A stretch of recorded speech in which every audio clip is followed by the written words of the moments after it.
We have only one Earth, our living planet, that helps sustain life. We are warned, this life system is in crisis. Fresh water, clean air, good soil, the things we need to stay alive are being destroyed. Sustaining the environment is something we all have a vested interest in. After all, who wants to pollute the water or the land? Everything that you and I use comes from the land. Food is grown or raised on land.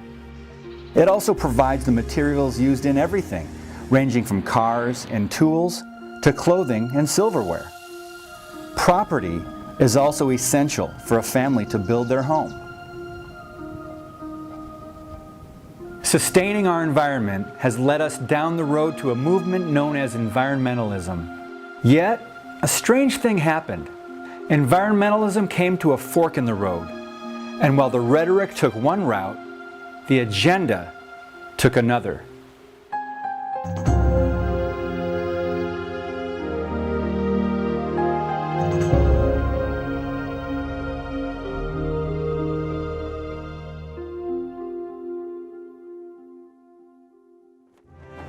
America, the land of the free and the home of the brave.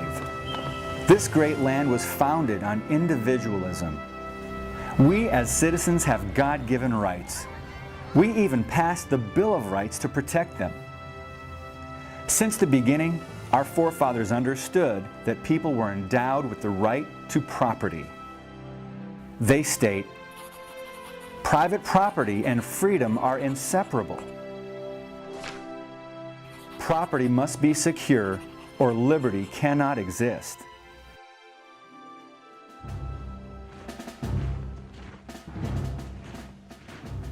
Our forefathers knew the dangers of big government and how it can threaten the rights of the people.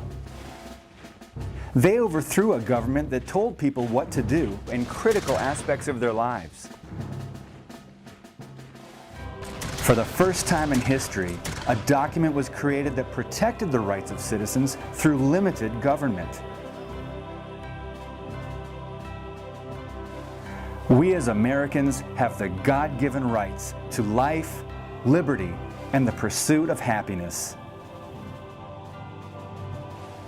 For generations, Americans have fought to protect our great land and freedom. Today, the fight not only continues, but expands to many areas, including our environment.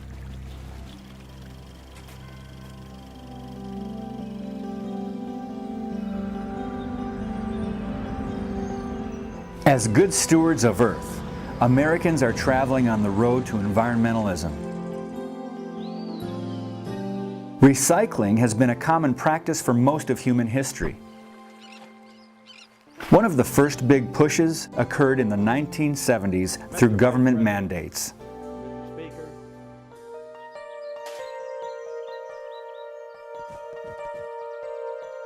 As time passed, environmental protection went from a local phenomenon to a worldwide movement. Saving planet Earth became a common goal. This goal took shape through the United Nations.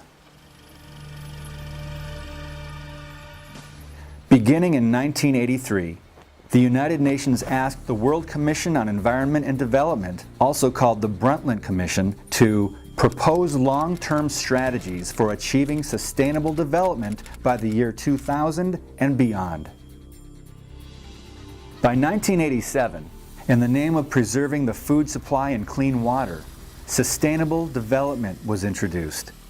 Director General of the World Health Organization and Vice President of Socialist Internationale, Gro Harlem Brundtland, led a commission that released a report called Our Common Future. In it, they defined sustainable development as development that meets the needs of the present without compromising the ability of future generations to meet their own needs. It sounds like something we can all support.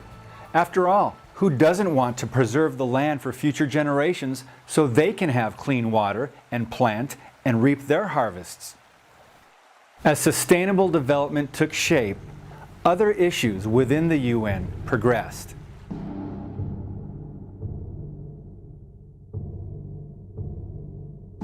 In 1992, an Earth Summit was convened under the auspices of the UN to formulate policy for the world environmental movement.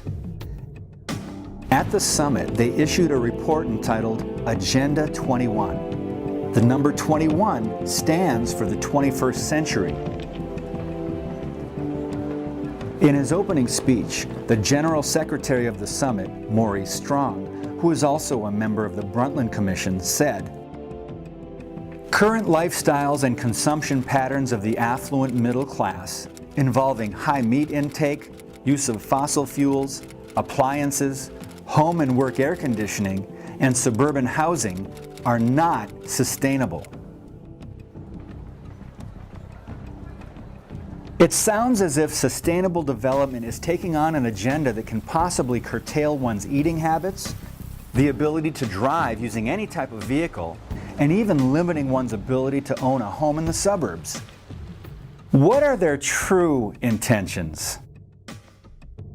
At the conclusion of the Earth Summit, in the euphoria of the moment, Agenda 21 was signed by 178 world leaders, including President George H.W. Bush.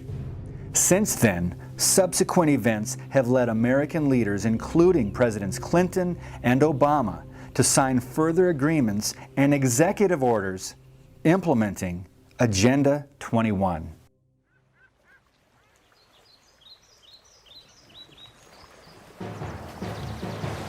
Environmental activist and attorney Daniel Sittars states, Agenda 21 proposes an array of actions which are intended to be implemented by every person on Earth.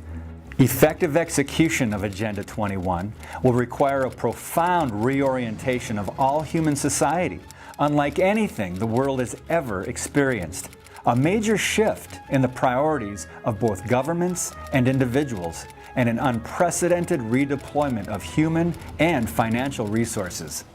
This kind of government control may sound inconceivable for a country like America, but in June of 1993, President Clinton issued Executive Order 12852 to create the President's Council on Sustainable Development. The purpose of the PCSD was to translate the recommendations set forth in Agenda 21 into public policy administered by the federal government. Now this begs the question, what UN mandates are being funneled through the federal government to our local communities? So now, let's see how Agenda 21 is affecting the United States Bill of Rights and Constitution. In the UN's 1996 publication, Global Biodiversity Assessment, it states, property rights are not absolute and unchanging, but rather a complex, dynamic, and shifting relationship between two or more parties over space and time. Agenda 21's view toward private property can be traced back to the 1976 UN Conference on Human Settlement. In their Report of Habitat, the private ownership of land section reads, "Land, because of its unique nature and the crucial role it plays in human settlements, cannot be treated as an ordinary asset, controlled by individuals and subject to the pressures and inefficiencies of the market. Private ownership is also a principal instrument of the accumulation and concentration of wealth, and therefore contributes to social injustice. If unchecked, it may become a major obstacle in the planning and implementation of development schemes." This is contrary to the views of George Washington, John Adams, and the other founders of the United States. Agenda 21's view on private property is comparable to that of the Soviet Union, where private ownership was replaced with collective ownership. To explain, let's look at the first actions taken by Vladimir Lenin and his Bolshevik government. Following the October Revolution of 1917, Agrarian land reforms did away with the people's private ownership of farms. The farms were seized and converted into government-mandated collective farms. On these collective farms, the ruling Soviet government determined production quotas which are similar to what is being recommended by the PCSD to bring the rates of harvest into line. With the guidance of UN affiliates, sustainable development programs have found their way into local communities.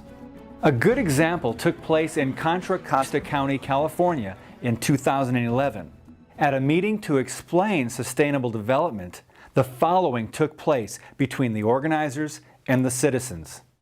An attendee did not understand what was meant by preserving open space. So open space is sort of defined as anything that does not currently have development on it. So it would be defined as agricultural areas or natural areas that don't have urban development on them, either industrial, commercial, or housing. Are you talking about government open space, or are you talking about private open space? People's private property, like eminent domain? It's both.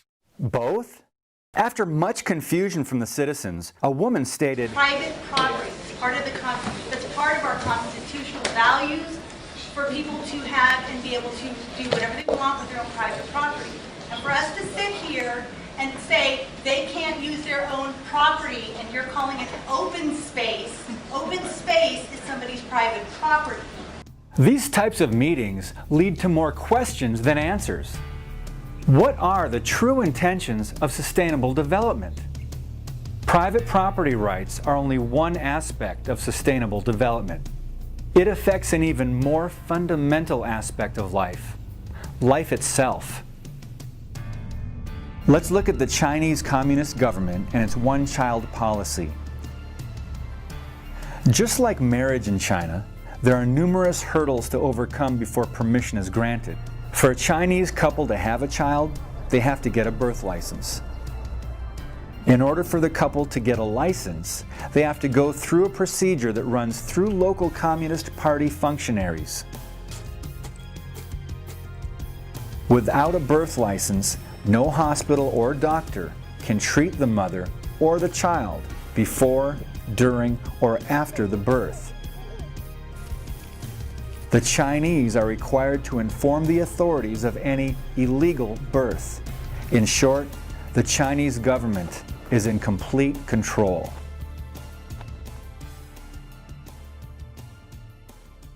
Since China is one of the 5 permanent members of the UN Security Council, it has a great deal of influence on UN policy and how they view population control. China's one-child policy is now being considered as a viable solution towards sustainable development. The PCSD shows their support of this very idea in their 1998 publication, Sustainable America. We must move towards stabilization of the U.S. population and a reduced rate of population growth in the United States and the world. Sustainable America also promotes Agenda 21's view on education for sustainable development. We must expand the number of curricula, materials, and training opportunities that teach the principles of sustainable development. Generally speaking, it sounds as if the UN is altering children's school or college curriculum to improve the quality of education. On the surface, this sounds very positive. But is something missing here? What exactly are they changing? And how is this going to be implemented? Looking at the big picture, how is this directly affecting us and our individual freedom? It extends into many areas at state levels. One in particular is recommending large-scale training of new government workers to enforce sustainable development. A good example is taking place in Madison, Wisconsin.